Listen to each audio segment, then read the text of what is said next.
Bonjour à tous, c'est Séverine, bienvenue dans mes vidéos. Dans cette vidéo, je vais vous donner 5 bonnes raisons de faire du gainage.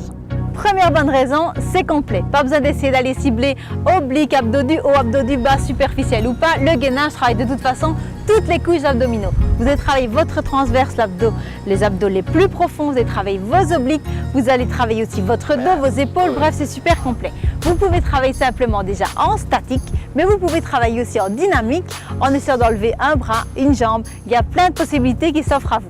On n'oublie pas qu'ici on est dans une position de planche, c'est vrai qu'on n'est pas dans des pompages, on a souvent tendance à croire qu'on devra fléchir les bras, mais c'est absolument pas ça.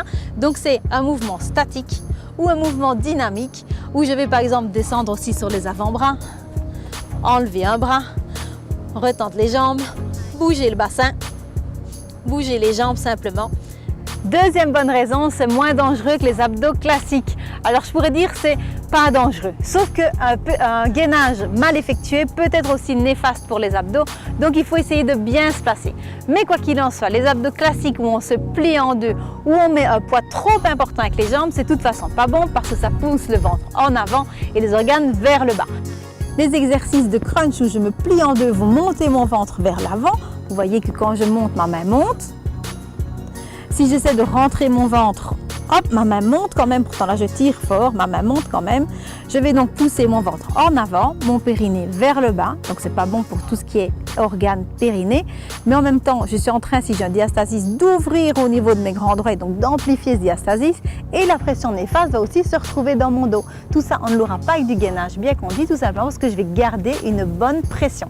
D'où l'importance de bien vous placer dans votre gainage pour ne pas pousser votre ventre en avant, toujours veiller à remonter le périnée et à rentrer le ventre. Troisième bonne raison, c'est adaptable vraiment à tous les niveaux. On a l'impression que le gainage, c'est simplement faire la planche, tenir très longtemps avec les avant-bras au sol et les jambes tendues, mais en fait plein de solutions de gainage. Vous pouvez même faire des solutions de gainage pour vos grands-parents ou pour les seniors, simplement avec les mains sur le mur et reculer les pieds. Donc, on peut commencer avec les mains sur le mur, reculer les pieds. On peut aussi mettre les mains par exemple sur un banc. On peut aussi redescendre après sur un plus petit, par exemple sur une briquette de yoga. Donc il y a vraiment moyen d'adapter. Vous n'êtes en plus pas obligé du tout de garder les jambes tendues. Une des positions qui est déjà pas mal si elle est bien exécutée et si on est bien placé, c'est la position simplement avec les genoux au sol et les bras tendus. Un premier niveau serait donc avec les mains contre le mur par exemple où je recule progressivement les pieds. Je pourrais aussi être avec les mains sur un banc. Ici, je n'avais pas de banc avec moi, j'ai donc pris mes briquettes de yoga.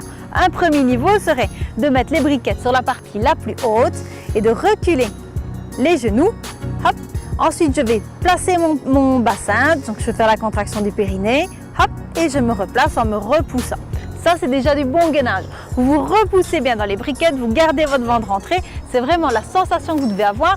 C'est vraiment sentir que vous arrivez à tirer le ventre vers l'intérieur. Donc, ça ne doit pas être spécialement une brûlure. On doit sentir qu'on force pour bien garder le ventre rentré. Si je voulais faire plus difficile, je pourrais alors, par exemple, diminuer la hauteur. Donc, même avec les genoux au sol, je diminue la hauteur.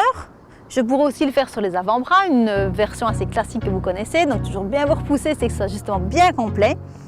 Je vais aussi pouvoir alors retendre les jambes. Là, je vais enlever mes briquettes. Hop. Je pourrais le faire avec les briquettes aussi. Donc, je vais par exemple retendre les jambes et rester dans une planche classique. Une autre intensification à laquelle on ne pense pas souvent, c'est même si on a les genoux au sol, c'est d'augmenter le bras de levier. Je vais pouvoir par exemple aller mettre les mains beaucoup plus en avant, me repousser. Et en augmentant mon bras de levier comme ça, je vais aller stimuler beaucoup plus mes grands droits. En plus, donc, c'est du gainage. Mes 3 couches d'abdos sont bien en action. Et mes grands droits aussi parce que je vais devoir garder ma colonne bien en place et que ce ne soit pas le dos qui encaisse tout. Donc, je dois garder mon ventre bien rentré. Quatrième bonne raison, c'est que ça dessine la silhouette. Alors, je ne vais pas vous dire que ça va vous faire perdre du ventre parce que pour tonifier le ventre et perdre du ventre, il faut aussi regarder par rapport à l'alimentation. Mais quoi qu'il en soit, ça va resserrer votre gaine et ça va vous renforcer votre dos et donc vous aurez une meilleure posture. Ça fait donc un petit cocktail super bénéfique pour votre silhouette, que ce soit pour le ressenti de l'intérieur, mais pour le visuel de l'extérieur. Ça ne va pas spécialement tracer les abdos, mais ça va pouvoir donc resserrer la taille, regainer le ventre, tonifier le dos et vous permettre de mieux vous tenir. Cinquième bonne raison, c'est bon pour le périnée, mais en plus on peut le faire dans plein de sports. Bon pour le périnée parce que si on se place bien, on va pouvoir faire justement cette synergie musculaire qu'il y a entre le plancher pelvien, la respiration et les abdominaux. On n'oublie pas que pour pouvoir être bon pour le périnée, il ne faut pas oublier de passer par la case kiné pour être sûr que notre contraction du périnée est bonne. On pourra aussi commencer le gainage par la contraction du périnée qui va pouvoir vous permettre de bien vous placer et d'aller bien engager vos muscles pour rester dans votre planche. On n'essaiera pas spécialement de garder la contraction du périnée pendant toute la durée de notre planche. Si par exemple vous tenez en planche 30 secondes, vous n'allez pas essayer de tenir 30 secondes avec le périnée engagé. Maintenant, vous pouvez le contracter assez fort pour le placement dans la position et puis essayer d'en prendre conscience et de toujours penser, c'est de remonter, de faire une tirette éclair, toutes ces images qui font qu'on va remonter le plancher pelvien, en tout cas éviter à tout prix de lui pousser dessus. Et bien sûr, le gainage, on va le retrouver dans plein de sports, vous allez le retrouver dans le yoga, mais en plus c'est une super aide si vous aimez le running ou tous les sports à impact.